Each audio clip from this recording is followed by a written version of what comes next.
SC ST రిజర్వేషన్పై supreme court ఇచ్చిన తీర్పును పునఃపరిశీలించాలని కోరుతూ ఈ నెల 22వ తేదీన ఒంగోలు జరిగే సభను జయప్రదం చేయాలని దళిత సంఘాల ఐక్యవేదిక జాతీయ అధ్యక్షుడు చప్రి వెంకటరావు అన్నారు. మద్రాలపాడు వచ్చిన సందర్భంగా అంబేద్కర్ నగర్ లో జమల మోడీ శ్రీనివాసరావు అధ్యక్షతన జరిగిన సభలో పాల్గొని మాట్లాడారు. ఈ కార్యక్రమంలో ఈ సందర్భంగా మాట్లాడుతూ ఈ నెల 22వ తేదీన ఒంగోలు జరిగే హలోమల చలో ఒంగోలు కార్యక్రమం జయప్రదం చేయాలని కోరారు. ఈ కార్యక్రమంలో కోటేశ్వరరావు, దయాకర్, పృథ్వీరాజ్, యోహానా, అఖిలేష్ బాబు, దేవదాస్, మల్లికార్జున్, హనుమంతరావు తదితరులు పాల్గొన్నారు.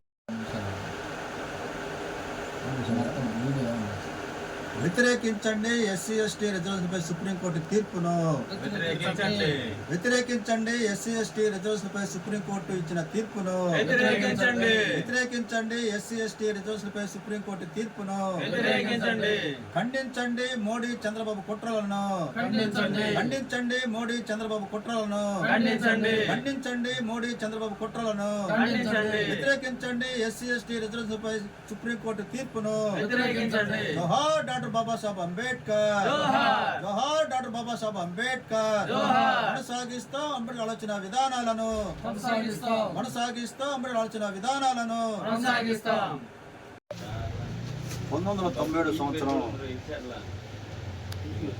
ఆనాటి ముఖ్యమంత్రి గారు చంద్రబాబు ఎస్సీలని మధ్య చిచ్చు పెడుతూ ఏబిసిడి వర్గీకరణ తీర్పుని రాజ్యాంగ వ్యతిరేకంగా ఇవ్వడం జరిగింది.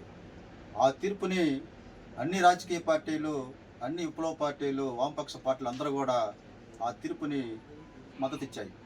అయితే ఈ తీర్పు రాజ్యాంగ వ్యతిరేకం అని చెప్పి మాలలు నిరసిస్తూ 1997 ఆగస్టు 11న సచివాలయం ముట్టడి కార్యక్రమాన్ని చేపట్టి లక్షలాది మంది మాలలు సచివాలయాన్ని ముట్టడింపు చేయడం జరిగింది. ఆ ముట్టడిలో ఆనాటి పోలీసులు ఎటువంటి ముందస్తు ఆదేశాలు లేకుండా పాశవికంగా బాష్వాయు ప్రయోగించి, వాటర్ క్యాన్లు ఉపయోగించి, డమ్మీ బుల్లెట్లతోటి, గుర్రాలతోటి స్వారీ చేసి లాఠీ చార్జ్ చేయడం జరిగింది. ఆ లాఠీ చార్జీలో గోపతోటి నారాయణ, పానక శాసీలు అమరులయ్యారు. వేలాది మంది మాలలు క్షతగాత్రులయ్యారు. అయితే ఆ రోజు చేసినటువంటి సచివాలయ ముట్టడి ప్రపంచంలోనే అదొక చారిత్రక ఘట్టంగా అది లిఖించబడింది. అయితే మాలలు భారతదేశం యొక్క మూలవాసులు.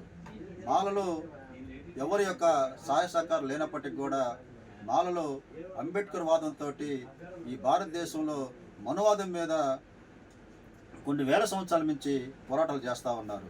ఇక్కడ మన రాష్ట్రంలో ఉన్నటువంటి కారంచేడు 1985 జూలై 17 కారంచేడు మాదిగపల్లి మీద కమ్మ భూస్వాములు దాడి చేసి నరికి చంపితే, వెంటాడి నరికి చంపితే వాళ్ళందరికీ పారిపోతే వాళ్ళందరికీ ఆశ్రయం ఇచ్చింది ఒంగోలు, చీరాల మాలలు.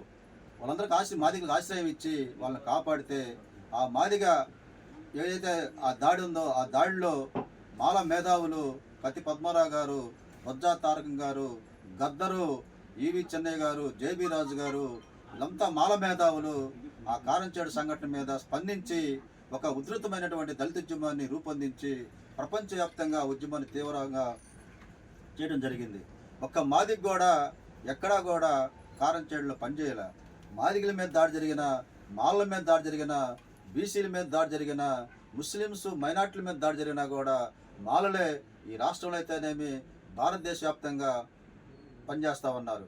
అయితే కుట్రపూర్తిగా మనువాదులకి ఒక పాలేరుగా మన కృష్ణమాదిగా ఉపయోగపడుతూ ఒక లోపాయక ఒప్పందంతో మాలల మీద పోరాటం చేస్తూ ఉన్నాడు. కృష్ణమాదిగా ఎప్పుడు కూడా అగ్రకుల భూస్వాముల మీద ఈ రోజు కూడా పోరాటాలు చేయలే. మాలల మీద పోరాటం చేస్తూ మాలామాదిగులు కలవకూడదు, మాలామాదిగులు కలిస్తే రాజ్యాధికారానికి వస్తారని చెప్పి భయంతో అగ్రకులాలు మొత్తం కూడా కృష్ణమాదిని పావుగా వాడుకుంటూ ఈ వర్గీకరణ సపోర్ట్ చేస్తూ ఉన్నారు. అయితే ఎప్పుడైతే 2004లో ఈ తీర్పును కొట్టేపించామో అక్కడ నుంచి 2 దశాబ్దాలుగా ఉమ్మడి రాష్ట్రాలు కొనసాగుతూ ఉన్నాయి. మరలా ఇప్పుడు మోడీ తెలంగాణలో మాదిగ ఓట్ బ్యాంక్ కోసం ఒక కుట్రపూరితమైనటువంటి లోపాయకార ఒప్పందంతో కృష్ణమాదిగిని పావుగా వాడుకొని నీకు నేను తీర్పు అనుకూలంగా ఇప్పిస్తాను, నువ్వు మాదిగల్ని ఓట్లు ఇప్పించంటే ఆ లోపాయకార ఒప్పందంతో ఈ యొక్క కృష్ణమాదికి పంజాబ్ రాష్ట్రం ఉన్నటువంటి హైకోర్టు ఇచ్చినటువంటి కొట్టేసినటువంటి తీర్పుని అక్కడ ఉన్నటువంటి పంజాబ్ రాష్ట్ర ప్రభుత్వం సుప్రీంకోర్టుకు అప్పీల్ పోతే ఆ సుప్రీంకోర్టులో ఉన్నటువంటి వాదనలు మొన్న ఫిబ్రవరి నెల 6-7 తేదీల్లో వాదనలు విన్న తర్వాత ఆ యొక్క చంద్రచూడ్ జస్టిస్ నేతృత్వంలో ధర్మాసనం తీర్పు ఇవ్వకుండా రిజర్వ్ చేసింది. అంటే చీఫ్ జస్టిస్ రాజ్యాంగానికి వ్యతిరేకంగా అతను మోడీతోటి ఆర్ఎస్ఎస్ తోటి వాళ్ళ లాబింగ్లో పనిచేస్తూ ఉన్నాడు. సుప్రీంకోర్టు అయినా ఇంకొకరి రాష్ట్రపతి అయినా పార్లమెంట్ అయినా ఎవరైనా రాజ్యాంగానికి అనుగుణంగానే పనిచేయాలి. అయితే ఇక్కడ రాజ్యాంగాన్ని పక్కన పెట్టి ఈ ఆర్ఎస్ఎస్ ఒక ఎజెండాగా ఈ బజరంగ దళ్ వీళ్ళంతా పనిచేస్తూ ఉన్నారు. ఈ కుట్రల మొత్తాన్ని మాలలుగా అంబేద్కర్వాదులుగా వ్యతిరేకిస్తూ ఈ కుట్రలు భగ్నం చేస్తూ మేము సుప్రీంకోర్టు నుంచి ఏదైతే తీర్పిచ్చిందో ఎస్సీ ఎస్టీ వర్గీకరణ క్రిమిలేరు విధానాన్ని వ్యతిరేకిస్తూ మరలా సుప్రీంకోర్టు ధర్మాసనం పునః పరిశీలించి రద్దు చేయాలని డిమాండ్ తోటి ఈ రాష్ట్ర వ్యాప్తంగా దేశవ్యాప్తంగా అన్ని రాష్ట్రాల్లో కూడా వర్గీకరణ వ్యతిరేకిస్తూ ఉద్యమాలు చేస్తూ ఉన్నారు. ఉత్తర భారతదేశంలో మాదిగలే వర్గీకరణ వ్యతిరేకంగా ఉద్యమం చేస్తున్నారు. పంజాబ్ రాష్ట్రంలో కూడా వర్గీకరణకు వ్యతిరేకంగా హైకోర్టులో రిట్ వేసింది కూడా చమర మహాసభ. అంటే మాదిగలే వర్గీకరణ వద్దని చెప్పేసి హైకోర్టులో వేయడం జరిగింది. ఇక్కడ ఉన్నటువంటి ఈ ప్రాంతంలో ఉన్నటువంటి మాదిగ మాత్రం మాకు వర్గీకరణ కావాలి, ఒక మాదిగలు కలవకూడదు, కలిస్తే రాజ్యాధికారానికి వస్తారు, మనకు అగ్రకులాలే రాజ్యాలు పాలించాలి కాబట్టి దాంట్లో పావుగా కృష్ణమాదిగా పనిచేస్తూ ఉన్నాడు. మేము కృష్ణమాదికి కూడా సవాల్ ఇస్తున్నాం, నువ్వు మేల్కో, నువ్వు తెచ్చినటువంటి తీర్పు మాదిగలకు కూడా అన్యాయం జరుగుతూ ఉంది. మాదిగ మేధావులారా, మాదిగ ఉద్యోగస్తులారా, మాదిగ విద్యార్థులారా మీరందరూ ఆలోచించండి. ఈ తీర్పు మన ఎస్సీ ఎస్టీలకి ప్రమాదకరమైన తీర్పు, మన అభివృద్ధి చెందడానికి ఇది ఎటువంటి ఉపయోగపడిన తీర్పు. మీరందరూ కూడా ఈ తీర్పుని ఆలోచించి మీరు కూడా మాతోటి భాగస్వామ్యం అయ్యి ఈ పోరాటంలో పనిచేయాలని చెప్పి కోరుతా ఉన్నాము. అందులో భాగంగానే ఈ తీర్పుని వ్యతిరేకిస్తూ, రాజ్యాంగబద్ధంగా లేనటువంటి తీర్పుని వ్యతిరేకిస్తూ ఎస్సీ ఎస్టీ రిజర్వేషన్ని కాపాడుకోవటానికి, రాజ్యాంగాన్ని కాపాడుకోవటానికి రేపు 22 హలో మాలా చెలో ఒంగోలు కార్యక్రమాన్ని చేపట్టడం జరిగింది.